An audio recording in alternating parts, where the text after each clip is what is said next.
अब हम डिस्कस करेंगे यहाँ पॉलिन ग्रेन के बारे में। पॉलिन ग्रेन का बेटे स्ट्रक्चर है और यहाँ पर हम देखें पॉलिन ग्रेन बेटे पॉलिन ग्रेन बेटे इस तरह से दिखता है। ये सेल लाइक स्ट्रक्चर है जिसमें प्लाज्मा मेम्ब्रेन भी प्रेजेंट है और बेटे यहाँ इसमें एक इंटाइन लेयर भी होता है। प्लाज्मा मेम्ब्रेन तो है ही, ये ब्लैक वाली जो लेयर है आप देख रहे हैं ये है बेटे प्लाज्मा मेम्ब्रेन। जैसे सेल में प्लाज्मा मेम्ब्रेन होती है इसी तरह से inside that way there are the plasma membrane। और प्लाज्मा मेम्ब्रेन के बाहर बेटे एक लेयर और होती है जिसको हम क्या बोलते हैं, इंटाइन लेयर।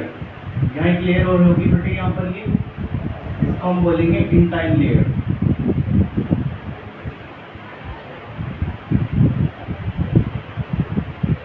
प्लाज्मा मेम्ब्रेन के जस्ट बाहर ये प्रेजेंट होगी, इसको हम बोलेंगे इंटाइन लेयर। ये है बेटे इंटाइन लेयर। और सबसे बाहर की साइड में जो लेयर होगी वो होगी एक्साइन की लेयर। ये एक्साइन की लेयर प्रेजेंट होगी यहाँ पर, ये है एक्साइन लेयर। अब ये बेटे देख रहे हैं यहाँ पर, ये एक्साइन लेयर जो है ये फर्स्ट लेयर है और ये सेकंड लेयर है इंटाइन लेयर। तो पॉलिन ग्रेन एक्चुअल में दो लेयर से मिलकर बना है, एक्साइन लेयर और इंटाइन लेयर। हालांकि इसके पास प्लाज्मा मेम्ब्रेन तो है बट आउटर एडिशन में कौन सी लेयर है और एक्साइन और इंटाइन। अगर अब हम एक्साइन की बात करें यहाँ पर, एक्साइन ये बेटे वो लेयर है जो इसको टफनिंग प्रोवाइड कराती है, हार्ड बनाती है इसको। जैसे कि हमने वहाँ पर माइक्रोस्पोरोजेनेसिस के टाइम पर देखा था, यूबिश बॉडी सीक्रेट हो रही थी टेपेटम से और वो टेपेटम यूबिश बॉडी वो माइक्रोस्पोर के चारों तरफ जाके चिपक रही थी और वही क्या बन रही थी, एक्साइन लेयर। और एक्साइन लेयर जिसकी बनी होती है बेटे, exine layer made up of sporopollenin. ये स्पोरोपोलिनिन की बनी होती है, स्पोरोपोलिनिन। और ये स्पोरोपोलिनिन ही इसको हार्डनिंग प्रोवाइड कराता है। यही हार्ड लेयर है, इसकी वजह से ये हार्ड बनती है स्पोरोपोलिनिन की वजह से। स्पोरोपोलिनिन की प्रेजेंट होने की वजह से ये लेयर बहुत सारी चीज़ों को टॉलरेट कर सकती है। यू कैन टॉलरेट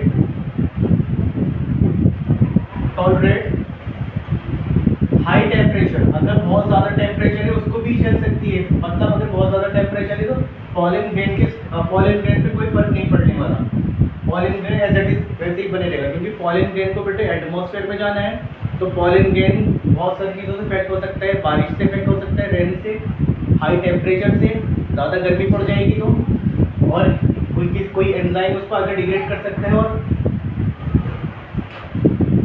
और एल्काइन कंडीशन से भी हो सकता है। और ये इट कैन टॉलरेट, ये हाई टेम्परेचर को भी टॉलरेट कर सकता है और हाई एल्कलाइन मीडियम को भी टॉलरेट कर सकता है। हाई एल्कलाइन मीडियम होगा तब भी उसको टॉलरेट कर लेगा ये एल्कलाइन मीडियम को, और कोई एंजाइम इसको डिग्रेड नहीं कर सकता। नो एंजाइम डिग्रेड इट, इसको कोई एंजाइम डिग्रेड नहीं कर सकता, तोड़ नहीं सकता इसको, because of presence of sporopollenin. इस स्पोरोपोलिनिन प्रेजेंट होने की वजह से हम पॉलिन ग्रेन को प्रीरिजर्व कर सकते हैं। प्रीरिजर्व करने का मतलब इसको कुछ टाइम के लिए स्टोर कर सकते हैं और स्टोर करने पर भी खराब नहीं होगा, क्योंकि इसमें स्पोरोपोलिनिन प्रेजेंट है। तो इसकी वजह से हम इसको बेटे प्रीरिजर्व भी कर सकते हैं, इसको रिजर्व भी कर सकते हैं due to presence of sporopollenin. तो स्पोरोपोलिनिन का इतना बड़ा फंक्शन है। स्पोरोपोलिनिन हमने देखा था, ये स्पोरोपोलिनिन बेटे टेपेटम सीक्रेट करता है यूबिश बॉडी। जब वो डिजनरेट हो जाती है टेपेटम टूट जाती है, तो टूटने पर उससे जो मटेरियल निकलता है वो यूबिश बॉडी सीक्रेट करता है। वो यूबिश बॉडी जब माइक्रोस्पोर पर जाके चिपक जाती है तो वो स्पोरोपोलिनिन में कन्वर्ट हो जाती है। ये स्पोरोपोलिनिन इसको बाद में एक्साइन लेयर बना लेता है इसकी, और यही हार्ड लेयर है।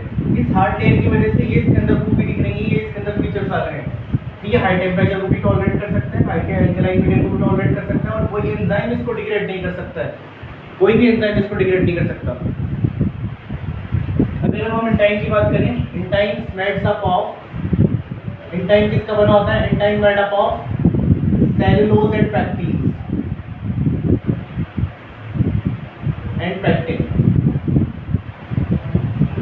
ये बेटे कंप्लीटली कार्बोहाइड्रेट का बना होता है। सेलुलोज भी कार्बोहाइड्रेट है एंड पैक्टिन भी कार्बोहाइड्रेट है। ये कंप्लीटली कार्बोहाइड्रेट्स का बना होता है। चलिए अब इसका हम डेवलपमेंट देखते हैं। ये पॉलन ग्रेन किस तरह से डेवलप करता है। एक चीज़ और देख लेते हैं बेटे इससे पहले हम यहाँ पर बेटे जहाँ जहाँ एक्साइन देखिए, यहाँ एक्साइन लेयर है, यहाँ पर एक्साइन लेयर एब्सेंट है। जहाँ जहाँ एक्साइन लेयर एब्सेंट होती है उस पॉइंट पर ये एक्साइन लेयर एब्सेंट है, इधर इधर एक्साइन लेयर एब्सेंट है, इधर एक्साइन, जहाँ जहाँ एक्साइन लेयर एब्सेंट होगी वहाँ वहाँ जर्म पोर बन जाता है। क्या बन जाता है उधर?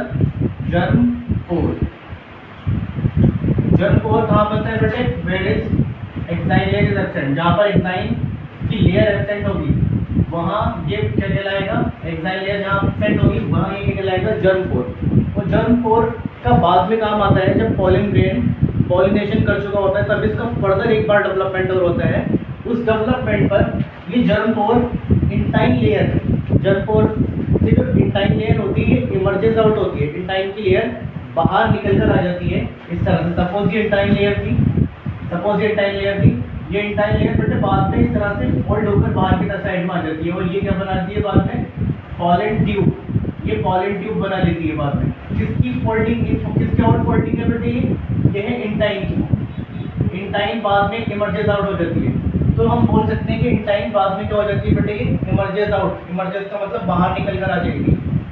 ये इमर्जेस आउट, जब इमर्जेस आउट होगी, emerges out to form pollen tube बाद में बनेगी बेटे जब पॉलिनेशन हो चुका हो, स्टिग्मा पर पॉलन ग्रेन पहुंच चुके होंगे। तो emerges out to form pollen tube. ये पॉलन ट्यूब। तो बेटे इस लेक्चर में हम लिखेंगे पॉलन एलर्जी के बारे में। पॉलन ग्रेन जो होता है ये जब लिबरेट होता है एंथर से, एंथर का जब डिहाइसेंस हो जाएगा तो पॉलन ग्रेन बाहर निकल कर आते हैं फॉर द पॉलिनेशन प्रोसेस। जब पॉलन ग्रेन एटमॉस्फेयर में होते हैं तो वो माउथ के थ्रू या नोज के थ्रू जब हम ब्रीथ करते हैं उस टाइम पर ये पॉलन ग्रेन हमारी बॉडी के अंदर एंटर कर सकते हैं। और उस तरह से एंटर करने के बाद ये कॉजेज सेवरल एलर्जी। ये कई तरह की एलर्जी कॉज करते हैं, जैसे कि ब्रोंकियल इन्फेक्शन कॉज कर सकते हैं। ये chronic respiratory disease, chronic respiratory का मतलब ज़्यादा डेंजरस डिसीज कॉज कर सकते हैं, जैसे कि ब्रोंकाइटिस और अस्थमा, ये चीज़ें कॉज कर सकते हैं। Causes several allergy such as bronchial infection, chronic respiratory disease का मतलब मैंने अभी बताया आपको। क्रोनिक का मतलब होता है डेंजरस डिसीज, और डेंजरस में कौन आएगा बेटे? यहाँ पर ब्रोंकाइटिस और अस्थमा, इस तरह की प्रॉब्लम क्रिएट कर सकते हैं ये। और ये पॉलन ग्रेन कौन से वाले हैं? ये पॉलन ग्रेन है बेटे पार्थिनियम, एमरेंथस एंड चिनोपोडियम। इसको इस तरह से याद कर सकते हैं, पैक पीएससी करके भी याद कर सकते हैं इसको। अब बेटे वायबिलिटी ऑफ पॉलन, पॉलन की वायबिलिटी क्या होती है? वायबिलिटी का मतलब होता है पॉलन ग्रेन जब पॉलिनेशन के थ्रू स्टिग्मा पर पहुंचेगा तो वो स्टिग्मा पर कितनी देर तक फंक्शनल रह सकता है, मतलब कितनी देर तक वो काम कर सकते हैं अपना, कितनी देर तक पॉलन ट्यूब वहाँ पर निकाल सकता है for the pollination, for the pollen pistol interaction. तो वायबिलिटी वही होती है पॉलन ग्रेन कितनी देर तक फंक्शनल रह सकता है स्टिग्मा के ऊपर। Period for which pollen become viable. Viable mean बेटे फंक्शनल,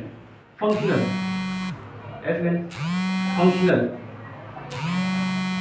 वो पीरियड, वो टाइम पीरियड जिस पर पॉलन ग्रेन स्टिग्मा पर लैंड करने के बाद फंक्शनल रहे, वो क्या कहलाएगा बेटे? Viability of pollen. और वायबिलिटी ऑफ पॉलन डिपेंड करती है टेम्परेचर पर और ह्यूमिडिटी पर। टेम्परेचर और ह्यूमिडिटी पर, अगर टेम्परेचर ह्यूमिडिटी उसके अकॉर्डिंग है तो वो वहाँ पर सर्वाइव करेगा, अदरवाइज वो खत्म हो जाएगा, कोई फंक्शन नहीं कर पाएगा, नॉन वायबल हो जाएगा वो। जैसे कि हम देखते हैं सीरियल और वीट, सीरियल्स और वीट की जो वायबिलिटी होती है वो बेटे 30 मिनट होती है। 30 मिनट तक ये वायबल रह सकते हैं, फंक्शनल रह सकते हैं।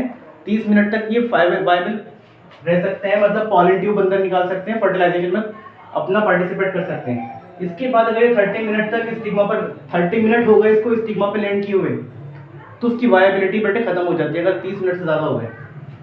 सोलेनेसियाई, रोजेसियाई एंड लेग्यूमिनेसियाई, ये बेटे सोलेनेसियाई, रोजेसियाई एंड लेग्यूमिनेसियाई, ये बेटे एक फैमिली है और ये फैमिलीज हैं सोलेनेसियाई, रोजेसियाई and लेग्यूमिनेसियाई।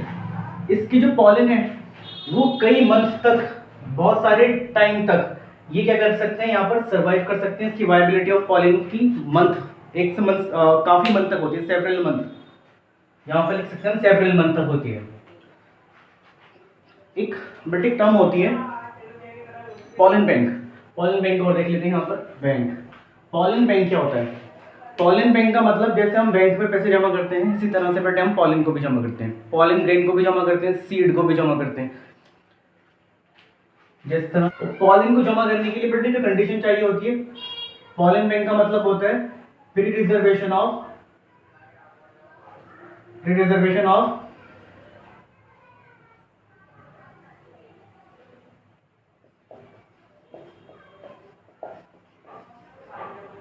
Pollen, pre reservation of pollen. Pollen को हम प्री रिजर्व कर रहे हैं कहां पर? In liquid nitrogen medium, nitrogen के अंदर, लिक्विड नाइट्रोजन के अंदर। और कितने टेम्परेचर पर बेटे? एट -196 डिग्री सेंटीग्रेड टेम्परेचर पर, एट -196 डिग्री सेल्सियस पर। इतने टेम्परेचर पर हम पॉलन ग्रेन को स्टोर कर सकते हैं। और ये स्टोर इसलिए किया जाता है ताकि सपोज कोई साइंटिफिक स्टडी करनी है, पॉलन ग्रेन उस टाइम पर अवेलेबल नहीं है, तो इस पॉलन ग्रेन को हम वहाँ यूज़ कर सकते हैं साइंटिफिक स्टडी करने के लिए। पॉलन ग्रेन सपोज कोई सीजन खत्म हो चुका है और हमें पॉलन ग्रेन का वहाँ पर हमें ब्रीडिंग करानी है, तो ब्रीडिंग कराने के लिए हमें वो पॉलन ग्रेन चाहिए, बट सीजन नहीं है उसका। तो जो हमने स्टोर किया था बैंक के अंदर, वहाँ से हम पॉलन ग्रेन लाकर उसको जो प्री रिजर्व था उससे फिर हम ब्रीडिंग करा सकते हैं।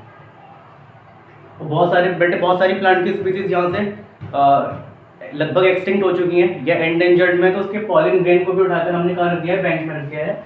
और ये चीज़ हमें याद रखनी है, कहाँ पर रखते हैं? लिक्विड नाइट्रोजन मीडियम में और -196 डिग्री सेल्सियस टेम्परेचर पर, ताकि यहाँ पर पॉलन ग्रेन सही से रहे, मतलब खराब ना हो। और पॉलन ग्रेन किस तरह से प्री रिजर्व करते हैं आप ये बताएंगे हमें।